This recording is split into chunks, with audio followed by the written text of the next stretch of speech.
नमस्कार दोस्तों, आप सभी का स्वागत है हमारे चैनल पर। और आज मैं आप सभी के लिए लेकर आई हूँ आषाढ़ मास का तीसरा अध्याय।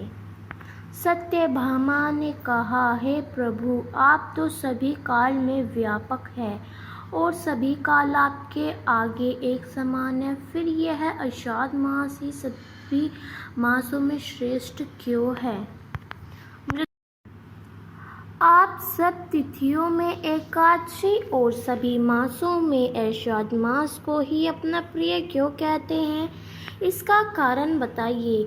भगवान श्री कृष्ण ने कहा, हे भीमनी, तुमने बहुत अच्छा प्रश्न किया है।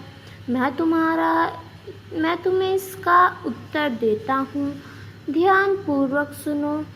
इसी प्रकार एक महाराज बेन के पुत्र राजा पृथ्वी ने प्रश्न के उत्तर में देवऋषि नारद से प्रश्न किया था, और जिसका उत्तर देते हुए नारद जी ने उसे आषाढ़ मास की महिमा बताते हुए कहा, हे राजन, एक समय शंख नाम का एक राक्षस था।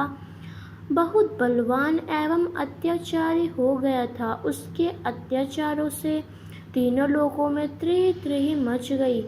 उस साहूकार ने स्वर्ग में निवास करने वाले देवताओं पर विजय प्राप्त कर इंद्र आदि देवताओं एवं लोकपालों के अधिकारी को छीन लिया।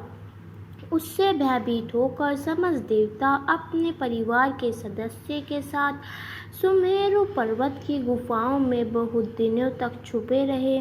तत्पश्चात वे निश्चित होकर सुमेरु पर्वत की गुफाओं में ही रहने लगे। उधर जब साहूकार को इस बात का पता चला कि देवता आनंद पूर्वक सुमेरु पर्वत की गुफाओं में निवास कर रहे हैं, तो उसने सोचा कि ऐसी कोई दिव्य शक्ति अवश्य है जिसके प्रभाव से अधिकारहीन यह देवता अभी भी बलवान है। सोचते सोचते वह इस निर्णय पर पहुंचा कि वेद मंत्रों के बल के कारण ही देवता बलवान हो रहे हैं। यदि इनसे वेद छीन लिया जाए तो वे बलहीन हो जाएंगे। ऐसा विचार कर साहूसर ब्राह्मण जी के सत्यलोक से शीघ्र ही वेदों को हर लाया। उसके द्वारा ले जाते हुए भय से उसे चंगुल से निकाल भागे और जल में समा गए। साहूकुर से ने वेद मंत्रों तथा बीज मंत्रों को ढूंढते हुए सागर में प्रवेश किया, परंतु न उसको वेद मंत्र मिले और न ही बीज मंत्र। जब शंखासुर सागर से निराश होकर वापस लौटा था, उस समय ब्रह्मा जी पूजा की सामग्री लेकर सभी देवताओं के साथ भगवान विष्णु की शरण में पहुँचे और भगवान को गहरी निद्रा से जगाने के लिए गाने बजाने लगे और धूप गंध आदि से बारंबार उनका पूजन करने लगे।